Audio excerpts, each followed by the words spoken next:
Hello champions, कैसे हो आप। हर पढ़ने वाले स्टूडेंट का एक सपना होता है कि वो एक बहुत अच्छी सरकारी नौकरी में जाए और अपने ड्रीम को पूरा करे। स्टूडेंट्स, आज के इस वीडियो में मैं आपको एक ऐसे फील्ड, एक ऐसे सेक्टर के बारे में बताने वाला हूं जहां पे बहुत अच्छी अपॉर्चुनिटी है और आपको उस परीक्षा को पास करने के लिए न तो मैथमेटिक्स पढ़ना है, न तो रीजनिंग की ज़रूरत है, न तो जनरल स्टडी की ज़रूरत है। तो वो कौन सी परीक्षा है? जी हाँ, वो परीक्षा है junior Hindi translation exam. SSC द्वारा हर साल देश भर में विभिन्न सरकारी उपक्रमों में अनुवादकों की नियुक्ति के लिए हर साल परीक्षा ली जाती है और उस परीक्षा के तहत जूनियर और सीनियर, एक ही परीक्षा के तहत जूनियर हिंदी ट्रांसलेटर और सीनियर हिंदी ट्रांसलेटर की नियुक्ति की जाती है। और जब वो नियुक्ति होती है तो भारत सरकार के विभिन्न उपक्रमों जैसे कि रेलवे, एयरफोर्स, सचिवालय, यहाँ पे उनकी नियुक्ति होती है और ये एक बहुत अच्छा करियर ऑप्शन है स्टूडेंट्स को अपनी ज़िंदगी बनाने का और एक अच्छी नौकरी पाने का। लेकिन इसके बारे में या तो स्टूडेंट्स को बहुत कम मालूम होता है या तो वो अवेयर नहीं होते कि आखिर में जूनियर हिंदी ट्रांसलेशन एग्ज़ाम है क्या। तो आज इस पूरे वीडियो में मैं बहुत डिटेल में इस एग्ज़ाम के बारे में बताऊंगा, सिलेबस भी बताऊंगा और 2020 में एसएससी की जो नोटिफिकेशन है जीएसटी को लेकर के, उसके बारे में भी हम आपसे डिस्कस करेंगे। तो सबसे पहले मैं आपको बता देता हूं, इस बार जो 2020 में जो नोटिफिकेशन आया है फॉर्म भरने के रिगार्डिंग, वो क्या है। फॉर्म भरने की अंतिम तिथि है 25/7/2020, यानी कि जुलाई 25, 2020 तक आप फॉर्म भर सकते हैं। ऑनलाइन फीस सबमिट करने की आखिरी तिथि है 27 जुलाई 2020 और इसमें दो पेपर होते हैं, पेपर 1 और पेपर 2। इसके बारे में भी हम डिटेल में बात करेंगे। पेपर 1 ऑब्जेक्टिव टाइप होता है, इसमें 100 क्वेश्चन पूछे जाते हैं 200 अंकों के, और पेपर 2 डिस्क्रिप्टिव टाइप पेपर होता है जो भी 200 अंक का होता है। इसके बारे में हम डिटेल में बात करेंगे।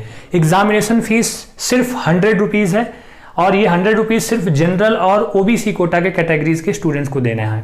जितनी भी गर्ल्स कैंडिडेट हैं, चाहे वो जनरल हैं, ओबीसी हैं, वो फ्री ऑफ कॉस्ट हैं और SC/ST कैटेगरी से आने वाले जो स्टूडेंट हैं उनको कोई फीस नहीं लगने वाली है। तो सिर्फ 100 रुपीज़ फीस सबमिट करके आप इस परीक्षा का हिस्सा बन सकते हैं। और मैं आपको बता दूं कि बहुत शानदार सैलरी होती है इस परीक्षा को पास करने के बाद जब आप नौकरी ज्वाइन करते हैं। तो आइए अब मैं आपको बता दूं कि परीक्षा का पैटर्न क्या क्या है और किस किस तरह से आपको तैयारी करनी चाहिए और क्या क्या प्रश्न आपसे पूछे। जैसा कि आप जानते हैं कि इसमें टोटल 2 पेपर होते हैं।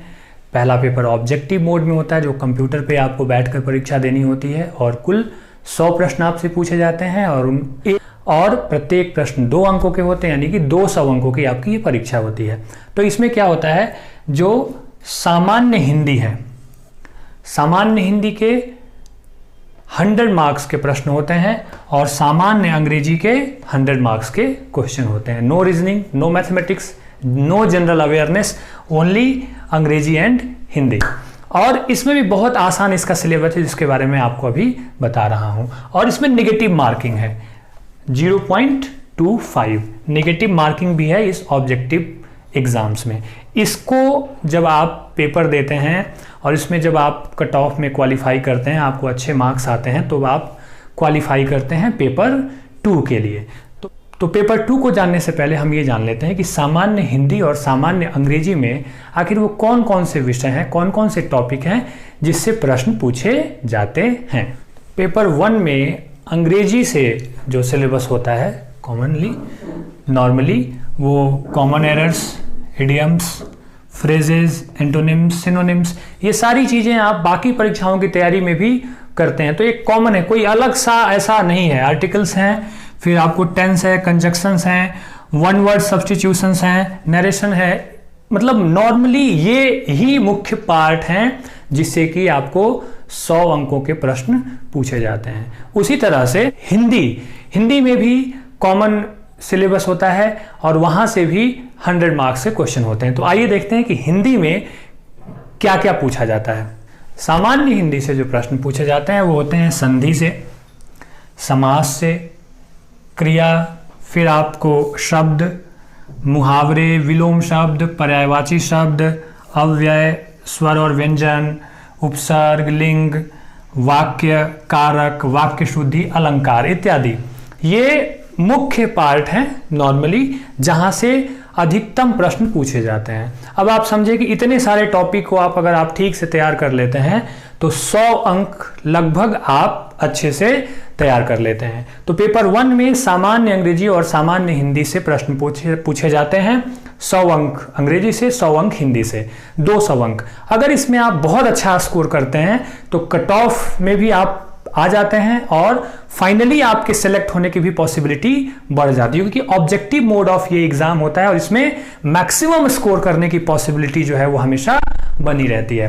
अब आपको हम बता दें कि पेपर 2 का क्या क्राइटेरिया है, क्या प्रश्न होता है और उसका सिलेबस क्या है। पेपर 2 जो है वो डिस्क्रिप्टिव मोड का होता है, यानी कि इसमें आपको लिखना होता है। और क्या लिखना होता है, आपको एक पैसेज दिया जाता है हिंदी में जिसका ट्रांसलेशन आपको अंग्रेजी में करना होता है, और फिर एक दूसरा पैसेज होता है अंग्रेजी में जिसका ट्रांसलेशन आपको हिंदी में करना होता है। 2 पैसेज के प्रश्न होते हैं और इसके अलावा एक निबंध आपको अंग्रेजी में लिखना होता है और एक निबंध आपको हिंदी में लिखना होता है। तो ये टोटल पेपर जो होता है वह 200 नंबर का होता है।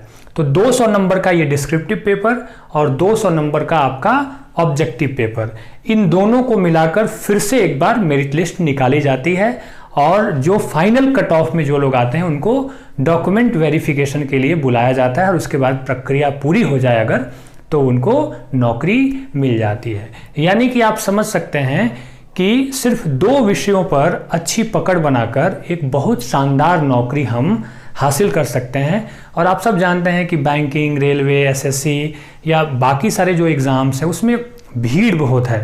तो भीड़ ऐसा नहीं कि यहाँ नहीं है और कंपटीशन यहाँ नहीं है, यहाँ भी कंपटीशन है, लेकिन तुलनात्मक रूप से आपको उन कंपटीशन में जाने के बजाय अगर आप इस फील्ड में आते हैं तो आपको सिर्फ 2 विषय पर अपनी कमांड हासिल करनी होती है। अब आइए आपको अंत में बताते हैं कि एलिजिबिलिटी क्या है, इस परीक्षा में बैठने के लिए आपके पास क्या क्या एलिजिबिलिटी क्राइटेरिया होनी चाहिए। इस एग्ज़ाम के लिए जो एलिजिबिलिटी क्राइटेरिया है वो ये मैं आपको बता दूं। मैक्सिमम एज लिमिट जो है वो 30 इयर्स है। मैं आज के इस वीडियो के डिस्क्रिप्शन में जो पूरा नोटिफिकेशन है वो मैं डाल दूंगा, वहाँ से आप देख लेंगे कि किस तारीख से कहाँ तक 30 इयर्स होना चाहिए। इसके अलावा आप भारतीय नागरिक हैं, कुछ और विदेशी नागरिकों जैसे भूटान, नेपाल और दूसरे देशों के लिए भी है, पर उससे हमें कोई लेना देना नहीं है। हम भारतीय नागरिक हैं तो हम इसमें एलिजिबल हैं। इसके अलावा जो क्राइटेरिया है वो है MA हिंदी। अगर आप MA इन हिंदी हैं तो आप एलिजिबल हैं, लेकिन इसके साथ साथ ग्रेजुएशन में आपने अंग्रेजी सब्जेक्ट को एज ए कंपलसरी या इलेक्टिव पढ़ा हो तो ठीक है, नहीं तो अगर आपने इलेक्टिव और कंपलसरी अंग्रेजी को, हिंदी से MA है और अंग्रेजी को अगर आपने कंपलसरी और इलेक्टिव सब्जेक्ट नहीं पढ़ा हो तो BA में कोई भी पेपर अगर आपने अंग्रेजी मीडियम में लिखा हो एग्जाम के समय तो भी आप उसके लिए एलिजिबल हैं। सेम कंडीशन अगर आप MA इंग्लिश हैं तो BA में हिंदी कोई इलेक्टिव या कंपलसरी सब्जेक्ट अगर आपने पढ़ा है तो आप एलिजिबल हैं, और अगर नहीं पढ़ा है तो कोई भी पेपर अगर आपने हिंदी में लिखा है, एग्जाम दिया है, तो भी आप एलिजिबल हैं।